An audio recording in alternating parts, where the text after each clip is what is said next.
Donc moi j'étais à l'étranger en terminale aux États-Unis, je savais pas trop ce que je voulais faire de ma vie, j'étais quand même plutôt bon au lycée. La moyenne, j'ai dû avoir autour de 18,5 au bac et ensuite donc ça m'a permis de rentrer en classe préparatoire au collège Stanislas à Paris. Comment faire alors que je suis habitué à avoir toujours mon téléphone, c'est un petit peu la solution de secours, ça évite de devoir trop s'organiser parce que on sort son téléphone et on a un petit peu réponse à tout. Par exemple, je voulais faire un paiement en ligne, normalement je dois recevoir un code de confirmation sur mon téléphone. Voilà, je peux pas faire de paiement en ligne. Oui, comme je le disais tout à l'heure, ça m'est retrouvé ça, devoir attendre 15 minutes dans la rue, juste à me balader et à tourner dans un petit pâté de maison, à juste essayer de trouver le bon nom de rue que je trouvais pas, et donc devoir demander à des gens qui comprenaient pas trop pourquoi ils devaient chercher l'adresse. Bonjour à toutes et à tous, c'est Dorian de Plein de Grandes Écoles, très heureux de vous retrouver aujourd'hui pour un podcast inédit avec Léopold qui s'est lancé le défi fou de vivre 30 jours sans téléphone. On va revenir sur son parcours qui l'a amené également à HEC Paris, grande école française que tout le monde connaît bien évidemment, sur son défi et sur ses perspectives d'avenir. Salut Léopold, ça fait plaisir de t'avoir. Salut Dorian, merci beaucoup pour l'invitation. Avec grand plaisir Léopold. Pour commencer, est-ce que tu peux revenir un petit peu sur ton parcours depuis le lycée jusqu'à HEC Paris ? Tout à fait. Eh bien, mon parcours, donc moi j'étais à l'étranger en terminale aux États-Unis. Je savais pas trop ce que je voulais faire de ma vie. J'étais quand même plutôt bon au lycée, mais j'ai eu pas mal d'hésitations, ne serait-ce qu'entre une voie commerciale ou une voie un peu plus scientifique. En première, avec les spécialités, moi j'avais fait un mix avec maths, physique et géopolitique. Donc j'étais un petit peu perdu. Et finalement, c'est Parcoursup qui m'a un petit peu forcé la main. Magnifique, donc tu t'es orienté en classe préparatoire. Pourquoi tu as choisi cette filière ? J'ai choisi les classes préparatoires parce que j'avais toujours été quand même relativement bon, même très bon on va dire au lycée. Et donc c'était une manière pour moi à la fois de viser les plus grandes écoles, mais aussi de me challenger intellectuellement en me disant que je pouvais encore apprendre beaucoup de choses, essayer de pousser plus loin mes connaissances. Tu as eu quelle note au bac, quelle moyenne au bac, et tu as intégré quelle classe préparatoire à l'issue de ton bac ? Alors moi, mon baccalauréat, ça s'est passé pendant le Covid, donc il y a eu énormément de contrôle continu. Comme j'étais aux États-Unis, je passais mon baccalauréat avec le CNED, donc c'est un format qui est à distance. Donc en fait, je passais pas mal les contrôles et je révisais chez moi. Il n'y avait pas de professeur, j'allais pas en classe en lycée français, mais j'allais au lycée américain. Et donc pour le lycée français, je révisais avec le CNED. Et les seules épreuves que j'ai passées à proprement parler sont la philosophie et le grand oral. À mon grand oral, j'ai eu 20 sur 20 et en philosophie, j'ai eu 17. Sympa. Et la moyenne du coup continue, c'était... La moyenne, j'ai dû avoir autour de 18,5 au bac. Et ensuite, donc, ça m'a permis de rentrer en classe préparatoire au collège Stanislas à Paris. Magnifique, donc très belle classe préparatoire. À quoi ressemblait ton quotidien en classe préparatoire et comment s'est passée cette transition des États-Unis à la France ? Il faut savoir que donc, dans les classes préparatoires où j'étais, il y avait un internat, donc ce qui m'a beaucoup aidé parce que moi, mes parents étaient à l'étranger. En internat, tout est forcément assez cadré. On avait une vie très structurée. En fait, j'avais un emploi du temps qui était relativement le même toutes les semaines. Je savais qu'entre 13h et 14h, je révisais telle matière, que le soir, j'avais un emploi du temps, une vraie routine que j'avais mise en place pour pas me poser de questions. En fait, quand je dois travailler, qu'est-ce que je fais ? Je savais déjà ce que je voulais faire, à quel moment de la journée. Et je pense que c'est ça qui m'a permis de mieux réussir. Quelles étaient tes matières fortes quand tu étais en classe préparatoire et celles au contraire où tu avais un petit peu plus de difficultés ? Alors mes matières fortes, je dirais que les langues, l'anglais et l'espagnol étaient vraiment des matières que j'aimais travailler et dans lesquelles j'ai eu des bons résultats, ainsi que les mathématiques. Ça m'a toujours intéressé, cette démarche, on va dire, presque un peu scientifique d'aller rechercher une solution à un problème. C'est pour ça que j'avais aussi un petit peu hésité à partir dans une filière scientifique au préalable, comme je l'avais déjà dit. Et la matière dans laquelle j'ai eu énormément de mal, notamment en première année, c'est l'économie. Je n'en avais jamais fait, à part en seconde dans le tronc commun, et je n'avais pas particulièrement apprécié. Et donc forcément, quand on part de zéro dans une matière, qu'on arrive en classe préparatoire où des gens ont une vraie appétence pour le domaine, eh bien, ça prend énormément de temps de rattraper son retard, de se créer un intérêt et de développer une vraie appétence et une vraie culture dans ce domaine-là. Quel était ton but au moment, Léopold, où tu as intégré la classe préparatoire ? Est-ce que tu avais déjà un objectif d'intégrer HEC ou alors tu as fait une prépa pour la prépa et tu t'es dit dans le second temps, bon, je vais voir les écoles qu'il y a après ?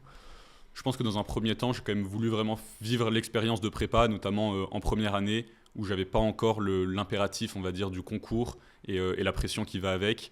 Après, au cours de la deuxième année, on monte quand même un petit peu en pression.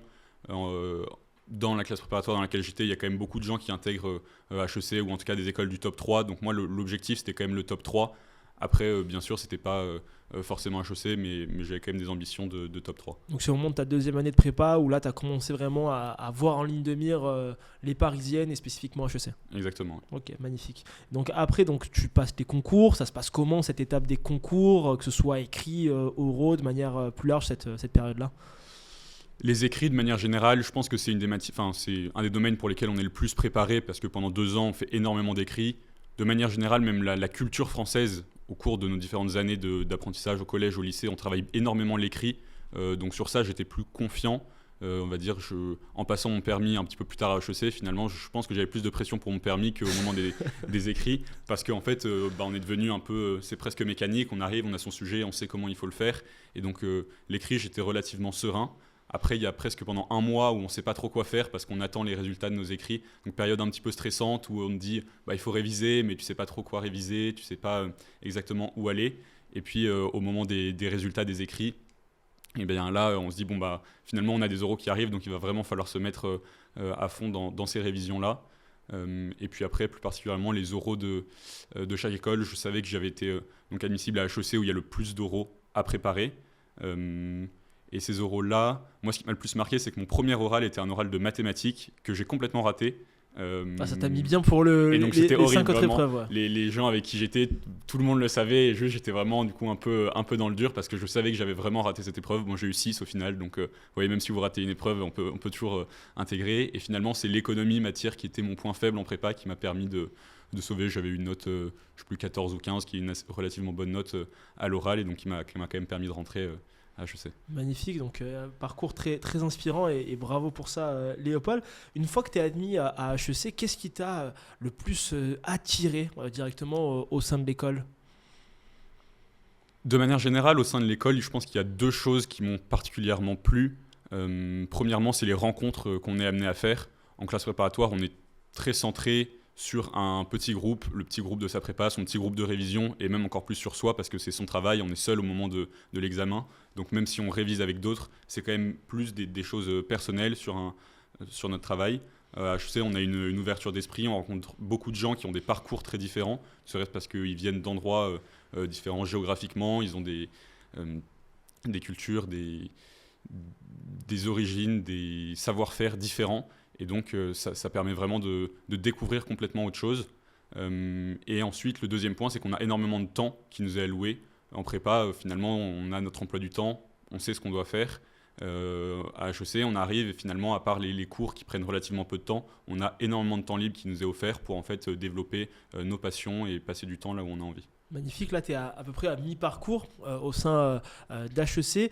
Comment tu as construit ton parcours? Qu'est-ce qui t'a amené aujourd'hui? Est-ce que tu peux nous dire un petit peu ce que tu as fait, que ce soit en termes d'association aussi? À HEC, il y a la spécificité de soit faire en première année une double licence ou alors de faire un GEP. Toi, tu as privilégié quoi? Qu'est-ce que tu as fait jusqu'à aujourd'hui? Alors moi, là, actuellement, donc, je suis en stage de césure, donc entre le M1 et le M2, donc pendant une année. En première année à HEC, je dirais que les 6 premiers mois, c'est vraiment 6 mois un petit peu de folie, d'exubérance, parce qu'on sort de ces 2 années de classe préparatoire qui sont extrêmement intenses sur plusieurs points de vue, et on arrive avec 400 élèves de sa promotion. Finalement, on a tous vécu cette pression, et il y a un vrai épanouissement, un vrai accomplissement d'arriver dans cette école, et donc on va dire la pression retombe, et on profite vraiment pleinement de ces 6 mois. J'avais fait le choix de partir en GEP, donc en échange pendant la deuxième partie de ma première année. Je suis parti au Brésil pendant 6 mois, donc une expérience assez folle, de découvrir vraiment des choses très différentes, une nouvelle langue, une nouvelle culture, des paysages absolument fous. Le Brésil, c'est un pays que j'ai énormément apprécié et dans lequel j'aimerais, je pense, potentiellement y retourner peut-être pour travailler quelques années, pas forcément y vivre toute ma vie, mais j'ai beaucoup apprécié ce fait de réfléchir complètement différemment. Il y a une vraie culture de l'accueil aussi là-bas. J'avais fait l'effort d'apprendre un petit peu de portugais et c'est vrai que c'est très satisfaisant de pouvoir échanger, de rentrer un petit peu dans des échanges un peu plus profonds avec des Brésiliens. Et ensuite, donc ça c'était pour la première année, donc 6 mois un peu d'exubérance sur le campus et puis 6 mois ensuite au Brésil. Et ensuite le retour en France et donc l'année de M1, la deuxième année d'HEC, où là je me suis posé pas mal de questions finalement. Entre guillemets, quel était l'objectif, où est-ce que je voulais aller, parce qu'en M1, on commence à réfléchir un petit peu à ses stages, professionnellement, qu'est-ce qu'on a envie de faire. Et on va dire, moi j'avais été bon élève au lycée, j'avais fait une classe préparatoire, j'ai eu HEC, mais finalement qu'est-ce que j'avais envie de faire derrière? Donc c'est là où je me suis posé pas mal de questions un petit peu personnelles, ou quel est le sens global et la direction que je voulais donner à mon projet personnel. Magnifique. Et donc ensuite, tu t'es lancé un projet fou. On va y revenir justement en septembre 2025. 30 jours sans téléphone. À quel moment tu t'es dit, ok, je vais passer un mois sans téléphone? Alors l'anecdote est assez folle et part finalement d'un phénomène un petit peu quotidien. J'ai eu la chance dans le cadre de mon stage de partir à Barcelone pour un salon pendant 2 jours, donc en septembre 2025 comme tu l'évoquais. Et il se trouve que j'ai oublié mon téléphone dans le taxi. L'expérience qui est assez rageante au départ parce que t'es à l'étranger, t'as perdu ton téléphone. Forcément j'ai passé une très mauvaise journée.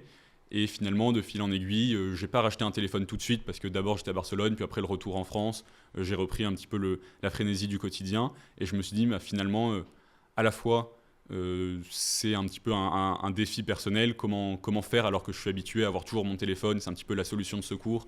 Ça évite de devoir trop s'organiser parce que on sort son téléphone et on a un petit peu réponse à tout. Donc ça, c'est le premier point, un peu en défi personnel. Et le deuxième point, c'est la question des écrans. C'était déjà quelque chose qui m'avait intéressé en 2e année d'HEC. Parce que je trouvais qu'en école, notamment comme on a beaucoup de temps qui nous est offert, moi en tout cas personnellement, je trouvais que j'en passais beaucoup trop sur les écrans et je trouvais ça dommage. Et donc c'est déjà un sujet qui m'intéressait.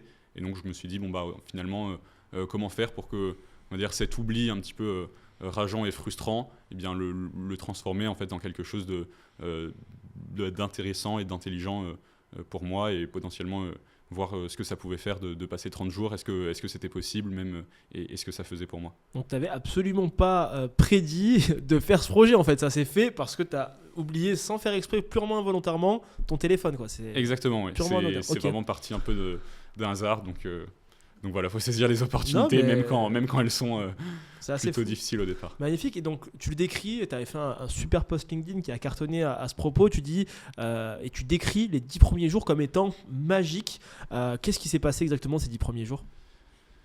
Les 10 premiers jours, il faut savoir que le téléphone, moi en tout cas, c'est quelque chose qui va pas mal happer mon attention parce que c'est un outil qui est quand même un petit peu fait pour ça, avec le système de notification.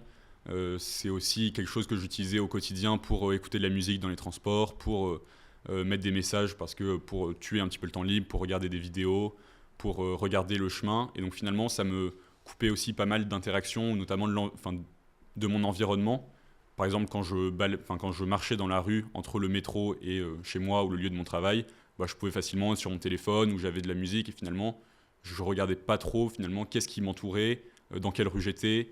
Où est-ce que j'étais à Paris, et finalement je me rendais compte que même en ayant habité à Paris, il y avait plein d'endroits auxquels j'avais jamais fait attention, donc ça m'a forcé un petit peu à lever les yeux et à changer certaines habitudes. À quel moment tu as commencé à sentir des limites, voire de la frustration finalement de ne pas avoir de téléphone? Je pense que la frustration, elle se fait ressentir, oui, c'est ça, au bout de quelques jours, parce qu'il y a certains usages du téléphone qui sont quand même bien pratiques. Une des premières limites que j'ai eues, c'est par exemple, je voulais faire un paiement en ligne. Normalement, je dois recevoir un code de confirmation sur mon téléphone. Okay. Voilà, je peux pas faire de paiement en ligne. Ah ouais. Donc voilà. Et finalement, on se rend compte qu'il y a beaucoup de paiements qui passent en ligne quand même. Et donc ça, c'est compliqué. Des interactions avec des amis ou quand on doit retrouver quelqu'un, par exemple, pour une soirée ou pour un dîner. La personne te donne l'adresse. Et après, moi, ce que je faisais, c'est que j'avais quand même mon ordinateur. Donc, il y a quand même pas mal d'usages que je pouvais transférer vers l'ordinateur. Mais donc, j'ai noté l'adresse sur un petit bout de papier. Mais ça me retrouvait, ça m'est arrivé de me retrouver pendant 10 minutes, juste où je savais que j'étais près de l'adresse, mais je ne trouvais pas exactement l'endroit où je devais aller. Et à ce moment-là, on se retrouve un petit peu bête parce qu'on ne sait pas trop comment faire. En plus, dans la rue, on te prend pour un fou, t'es avec un bout de papier, tu dis je veux aller ici, mais sors ton téléphone, mais j'ai pas de téléphone, ça peut paraître bizarre, non, dans l'approche. Comment t'interagissais? Est-ce que tu as pu interagir justement avec d'autres personnes? Est-ce que ça t'a permis finalement d'être plus ouvert d'esprit avec autrui? Je pense qu'il y a 2 fois en tout cas que j'ai en tête où j'ai demandé tout simplement le trajet à des gens, et souvent c'était des gens qui connaissaient et donc qui m'ont facilement redirigé vers l'adresse. Et une autre méthode qui est assez marrante, c'est que sur les abribus, il y a toujours une petite carte, et donc je savais que si j'étais entre guillemets un peu perdu et que je voulais retrouver la bonne rue, je trouvais un abri de bus Et dessus, je voyais la carte et donc ça me permettait de me repérer, de voir où est-ce que je devais aller. Donc, ce que tu dis, ce qui te manquait le plus finalement, c'était un peu cet aspect donc paiement en ligne, cet aspect localisation, géolocalisation que tu peux avoir avec le téléphone. Est-ce qu'il y a d'autres fonctionnalités, d'autres usages du téléphone qui t'ont manqué, justement, que ce soit des applications qui étaient très utiles pour t'informer ou je ne sais autres, pour de l'interaction sociale? C'était quoi vraiment les fonctionnalités que le téléphone a qui te manquaient le plus? Je pense que la plupart des applications et des usages du téléphone, il y en a quand même beaucoup que j'ai transférés sur mon ordinateur. Donc, par exemple, quand je voulais regarder l'actualité, finalement, quand j'étais chez moi au travail, je pouvais regarder sur l'ordinateur. C'est notamment dans les temps de latence, de transport, où là, finalement, j'avais pas grand-chose à faire. Donc, je me suis mis notamment à plus lire. Et un des gros problèmes, on va dire, et des usages que le téléphone a uniquement, c'est l'appel, en fait, la fonctionnalité vraiment de téléphone, ce qui fait que quand quelqu'un me cherchait, quand quelqu'un avait besoin de me poser une question, de prendre de mes nouvelles, en fait, j'étais pas forcément joignable, ou en tout cas pas rapidement. Et donc, ce dont je me suis rendu compte, c'est que finalement, la charge pesait presque plus sur les autres que sur moi, parce que, imaginons que je dois retrouver quelqu'un, moi je suis tout seul dans la rue, je pose des questions aux gens, c'est marrant, mais pendant ce temps, il y a peut-être 3 personnes qui m'attendent, qui aimeraient bien m'appeler pour savoir où j'en suis, qu'est-ce que je fais, etc. Et donc finalement, comme le téléphone, ça fonctionne un peu avec des externalités de réseau, ce qui fait que comme tout le monde a un téléphone, si je veux être joignable, si je veux être un petit peu dedans, j'ai besoin d'avoir un téléphone, sinon c'est les autres qui m'attendent en fait plutôt. Est-ce que cette expérience finalement un petit peu sociale, elle t'a permis de découvrir de nouvelles activités ou d'avoir des nouvelles sensations que tu avais pu oublier? Alors découvrir de nouvelles activités, je n'en pense pas. Il n'y en a pas qui m'ont marqué en tout cas. Après, le fait qui m'a le plus marqué, c'est que je me suis quand même remis à beaucoup plus lire. J'avais toujours bien aimé lire, notamment quand j'étais plus jeune. Après, c'est vrai qu'en prépa et en école, j'avais un petit peu arrêté ou beaucoup réduit en tout cas la cadence de mes lectures. Et donc là, finalement, dans les transports, j'avais pas mal de transports le matin et le soir. Finalement, sans musique, sans téléphone, à moins de vouloir analyser les comportements sociologiques de tous les passants du métro. C'est marrant une fois, mais voilà, très rapidement, je prenais un livre et ça permettait de lire. Et ça m'a fait vraiment plaisir de pouvoir prendre des nouveaux livres, découvrir des choses et reprendre un petit peu ce goût de la lecture. Est-ce que pendant ce mois sans téléphone, tu as vu des changements à titre personnel sur ton stress, ton organisation, ton sommeil ou pas nécessairement? De manière générale, je pense que j'étais peut-être un petit peu plus détendu parce que on est moins happé par l'instant présent. Le téléphone fait que en fait, dès qu'il y a une actualité, dès qu'il y a quelque chose, on va vite regarder dessus. On est vraiment très dans la culture de l'instant présent.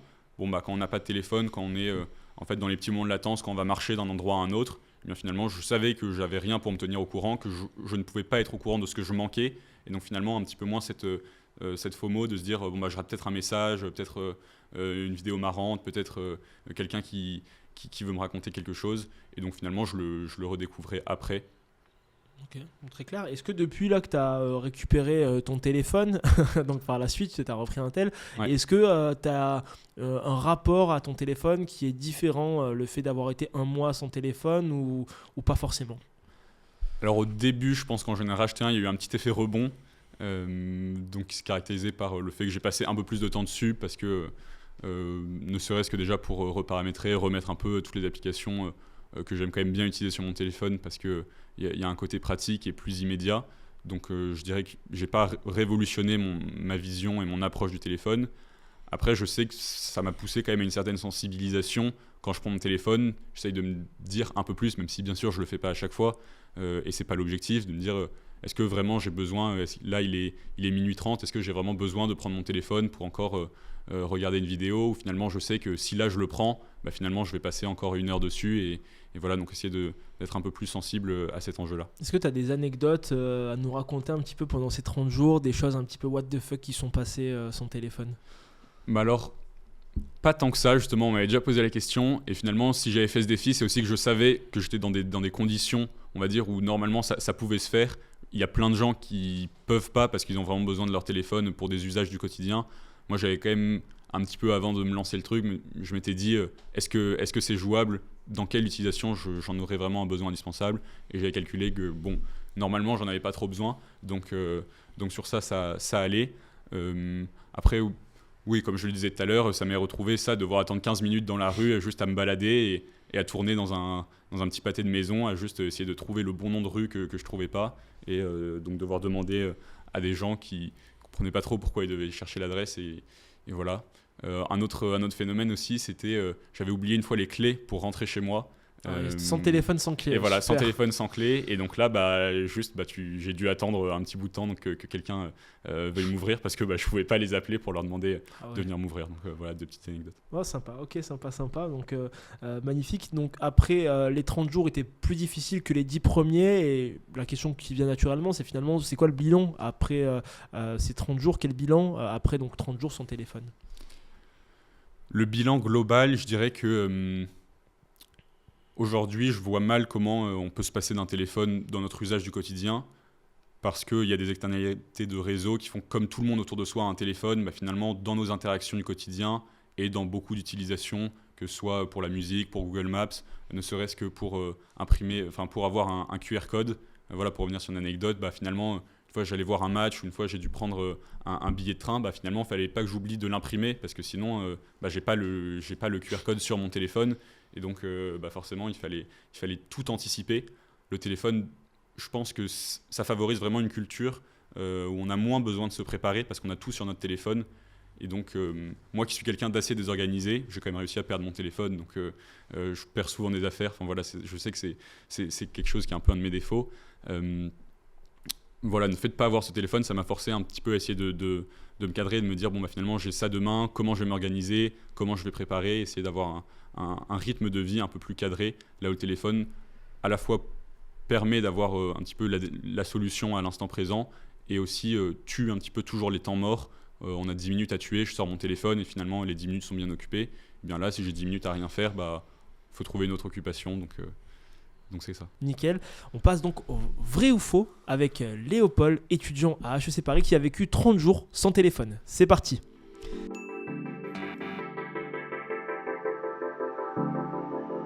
Léopold, est-ce qu'aujourd'hui on peut vivre sans smartphone? Non. Est-ce que être à HEC sans smartphone, c'est chelou? Oui. Les étudiants sont de plus en plus dépendants aux écrans. Oui. Nos parents sont accros aux écrans. Oui. Est-ce que les téléphones améliorent notre productivité? C'est leur vocation, mais je pense que c'est pas l'usage qu'on en fait. Est-ce que les réseaux sociaux nous rendent débiles? Non. Est-ce que désactiver les notifications, ça change la vie? Oui.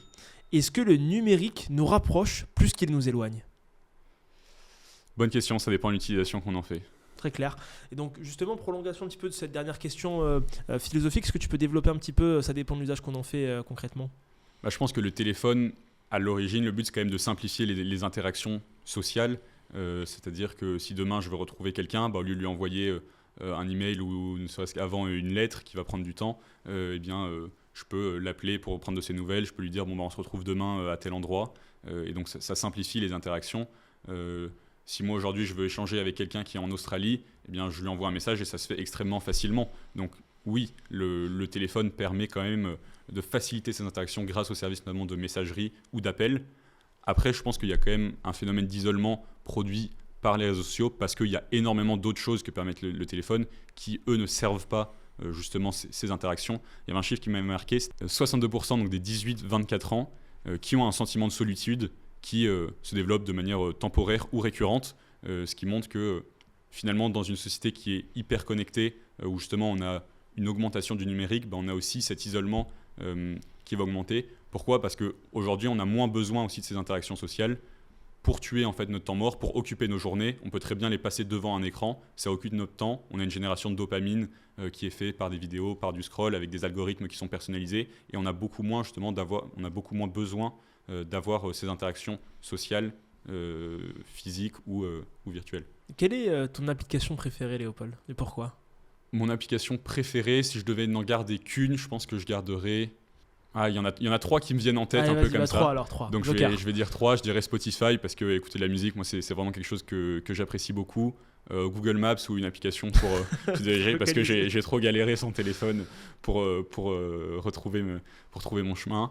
et WhatsApp ou alors un service de messagerie pour échanger, pour être sur des groupes, avoir des nouvelles, envoyer des photos, pouvoir échanger avec ses potes, avec sa famille, etc. Finalement, un téléphone a 3 applications et oui, tu as les 3 usages un petit peu classiques, se divertir, écouter de la musique, etc., se détendre, podcast, etc. Finalement, Spotify, tu as aussi une variété de contenus, messagerie pour justement interagir avec finalement son cercle proche ou pas nécessairement, et après forcément localisation avec Google Maps. Il faudra quand même imprimer les QR codes sur la SNCF ou autre, parce que du coup, tu n'as pas l'application. Donc ok, hyper intéressant. Donc là, tu arrives en stage de césure. Est-ce que tu peux nous raconter un peu l'expérience que tu as actuellement ? L'expérience que j'ai actuellement, elle est dans la continuité, on va dire, du projet sur lequel j'ai réfléchi. Donc depuis mon M1 à HEC, moi, le domaine, le secteur qui m'a quand même le plus intéressé, c'est le domaine de l'entrepreneuriat, parce qu'il y a énormément de liberté, de créativité qui est allouée, et je voulais vraiment avoir un métier qui me parle et qui soit assez concret. J'aime bien quand c'est quelque chose que je comprends en fait, et dont je comprends un petit peu la chaîne de valeur, en tout cas dans sa globalité. Et donc là, le premier stage que j'ai effectué, c'était dans un startup studio, donc c'est ça au milieu de ce domaine-là, dans le milieu du loisir. Donc il y a aussi un petit peu une cohérence avec cette question des écrans. C'est en fait comment faire en sorte de créer des activités pour que les gens se retrouvent au milieu d'un concept marrant ou d'une activité qui va les faire passer un bon moment, mais qui soit concrète. Et voilà, et le deuxième stage, je n'ai pas encore déterminé exactement lequel serait-il. Et après, pour ton M2 HEC, c'est quoi l'ambition ? Est-ce que tu as une spécialisation spécifique que tu souhaites faire ? Est-ce que justement tu as dans le viseur, par exemple, le double diplôme XHEC qui est proposé ? Enfin, c'est quoi un petit peu tes ambitions à ce sujet ? Exactement, tu l'as souligné, le diplôme le master XHEC entrepreneur, qui est quand même un petit peu la voie royale, on va dire, à HEC quand on a envie de faire de l'entrepreneuriat. Après, je me laisse quand même les portes ouvertes à essayer de se poser la question, est-ce que c'est vraiment le plus pertinent pour moi ? Quelles sont toutes les autres solutions ? Je n'ai pas encore analysé en détail tous les autres masters, et ne pas se fermer les portes trop vite. Ce n'est pas parce que on va dire, c'est celui dans lequel tout le monde parle qu'il faut absolument y aller. Je veux quand même regarder un petit peu avant quelles sont les différentes offres, mais oui, naturellement, on va dire, et des échos que j'ai eus, c'est quand même celui vers lequel je me tournerai. Magnifique. De ton expérience que tu as actuellement, Léopold, quel message, conseil tu donnerais à un étudiant qui justement est en grande école de manière relativement large ? Je pense que la grande école, de manière générale, c'est un moment où on laisse énormément de temps pour faire ce qu'on a envie. Donc moi, je conseillerais à tous les étudiants en grande école de vraiment profiter de ce temps, soit pour se développer des super amitiés, découvrir des nouveaux pays, monter des projets. Entre guillemets, c'est du temps qui nous est offert où on n'a rien à perdre, donc il faut en profiter à fond et se lancer. Parfait. Merci beaucoup Léopold pour ce riche échange.